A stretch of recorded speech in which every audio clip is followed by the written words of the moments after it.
What's up, boat lovers? We're on a 92-foot Pershing 2015 called Imagine. We're here on a ZF repair issue, and we think that we might have a situation with a second station that is on the main bridge.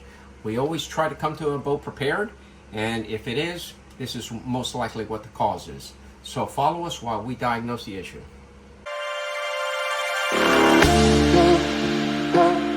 Easy, baby.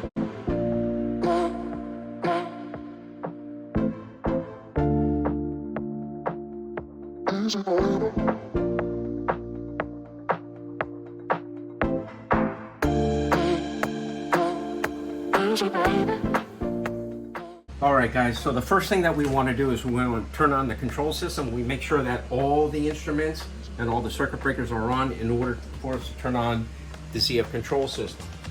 So since everything is on, we're going to go ahead and turn on the control system. Okay, and we're going to press the command button here, and we're able to take command here. But we know that there's an alarm going off on the control system, and that's going to be displayed on the main processors in the engine room. These are the two processors. This is the port side and this is the starboard side. On the ZF processors, if there is an error, they'll be displayed by a flashing code. And we have an ER69 and an ER69. So this is an indication that we have a problem with the second station or we have a problem with the cable.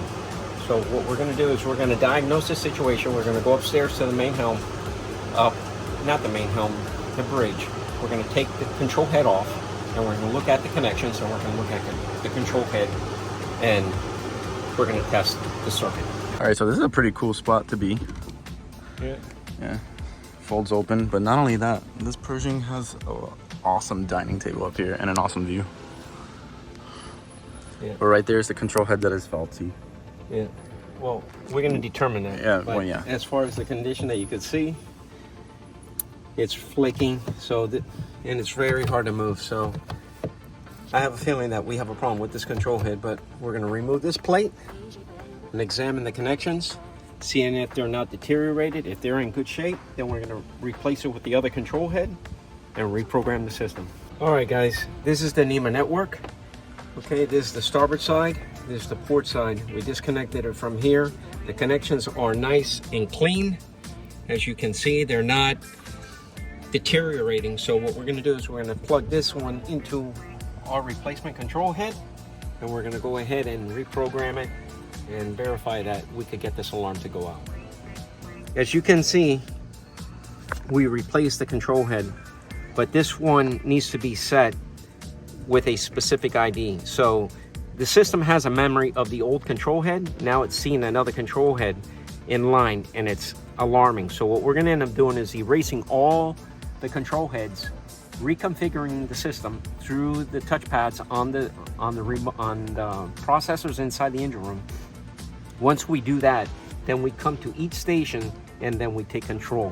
The system will automatically recognize that this is a new control head in line, and then we're able to operate the system from here. All right, guys, so now that we're here at the processor, we're going to go to the configuration mode. Now, what we need to do is we need to go to the A30, which is A1, A2, A3, and now we're going to do this one to A2, A3. All right, and now we're going to go into the configuration mode. Guys, this is not something easy to do. All right, I highly suggest that you call a qualified technician to do this. All right, if you do change any of the parameters here, it can affect the operation of the control system and the operation of the boat. So I highly recommend that you get someone that is qualified to do this. Okay, there is a security code that we have to put into these control processors in order for us to change any of the codes here. But call a technician.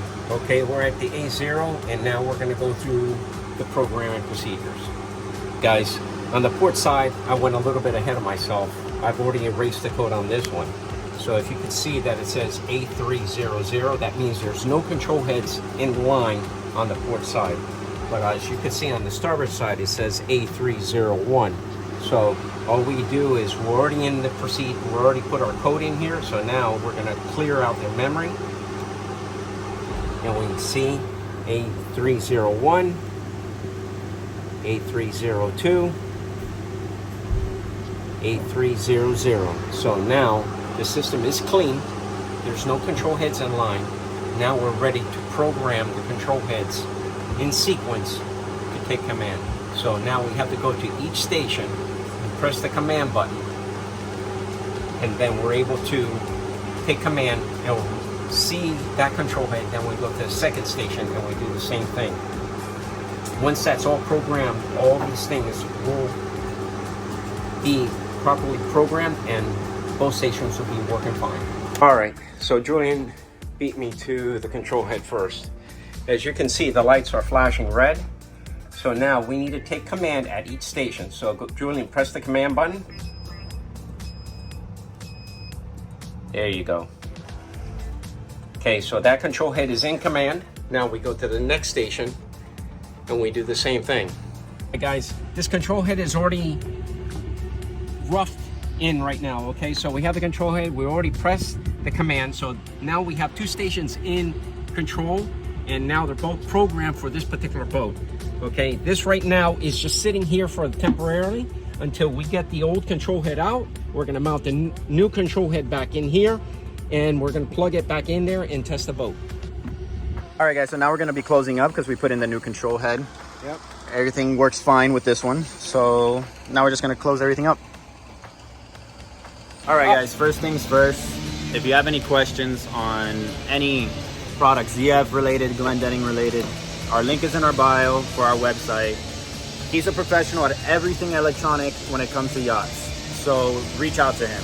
In regards to this boat, he has all the information for this. Guys, this could be challenging to the amateur, and also it could be challenging to the professionals. Check the communication cables, check the condition of the control head.